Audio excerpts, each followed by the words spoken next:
Nous avons suivi avec étonnement, un grand étonnement, l'intervention de M. le ministre en charge de l'agriculture hier lors du journal télévisé.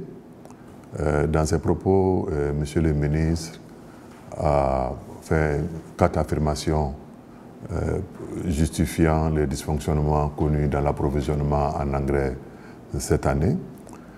Il a affirmé que les fournisseurs ont exigé un prix de vente de 55 000 francs par sac d'engrais. Il a affirmé que les fournisseurs ont manifesté un désintérêt sur la quantité subventionnée. Il a également affirmé que les fournisseurs ont exigé la régularisation des arriérés de paiement.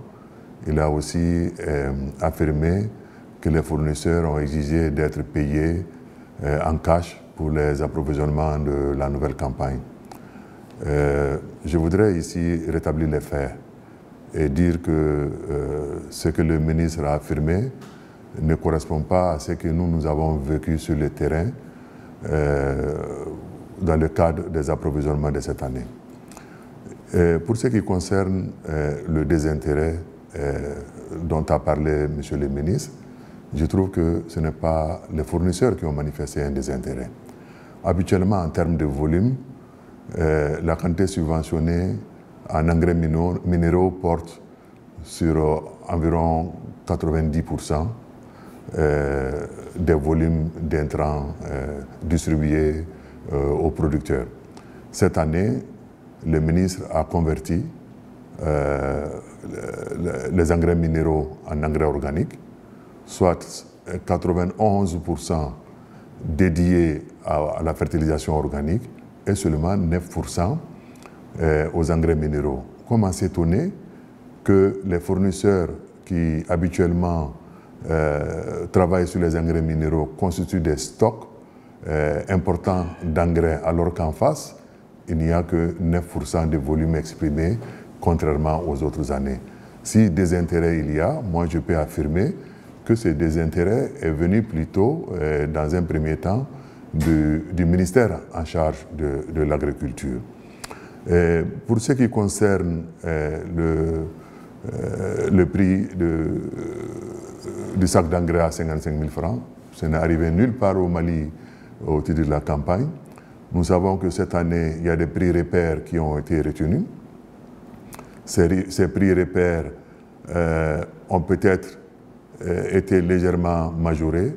Je peux affirmer ici que les engrais complexes que nous appelons le NPK ont été vendus à 37 500 les plus chers. L'urée est passée de 30 000, 32 000 et les plus chers vendus étaient à 35 000 francs. Et le DAP qui avait été fixé à 42 000 francs n'a pas été très utilisé et le P qui a été utilisé a oscillé entre 42 000 et 40 000 francs CFA. Alors, M. le ministre a dit que les fournisseurs ont exigé d'être payés en cash. Ça ne nécessite pas que nous fassions le commentaire. Nous savons pertinemment qu'il n'y a aucun mécanisme permettant à l'État d'accéder à cette requête. Donc, ce n'est pas ce qui est arrivé. Et moi, vraiment, je me refuse de commenter cette affirmation. Maintenant, j'en reviens aux arriérés. Quoi de plus normal qu'un fournisseur qui a rendu un service, soit dans l'attente de son mandat de paiement, 3 à 4 ans, et qu'il ne le réclame pas. C'est à juste titre que les fournisseurs réclament leur paiement pour des services faits qui datent de plusieurs années, de 2 ans, de 3 ans. Alors, j'ai entendu également dans les propos de M. le ministre que nous avons, nous fournisseurs, exigé le paiement des subventions de 2020 et de 2021. Je peux affirmer sans me tromper qu'en 2020, il n'y a pas eu de subvention. Les arriérés réclamés sont antérieurs à 2020 et également des arriérés de la campagne 2021. Donc globalement, voilà un peu les faits rétablis. Il faut savoir que le Mali a connu des difficultés d'approvisionnement. Il faut chercher un peu la source. Je peux vous dire que la source est venue un peu des volumes insignifiants, parfois nuls, qui ont été attribués à des fournisseurs historiques qui ont été absents du marché cette année. Il faut savoir que ceux qui approvisionnent la filière coton sont ceux-là qui continuent à approvisionner le reste du marché. Les approvisionnements de la filière coton étant le seul marché structuré adossé à des contrats fermes. Donc ceux qui sont adjudicateurs au niveau de la filière coton, en passant commandent le volume adjugé dans le cadre de ces marchés, mais aussi avec un surplus pour approvisionner les autres marchés. Si les fournisseurs historiques sont mal servis à ce niveau, ça impacte logiquement sur les autres approvisionnements. Donc voilà un peu ce que nous voulions dire que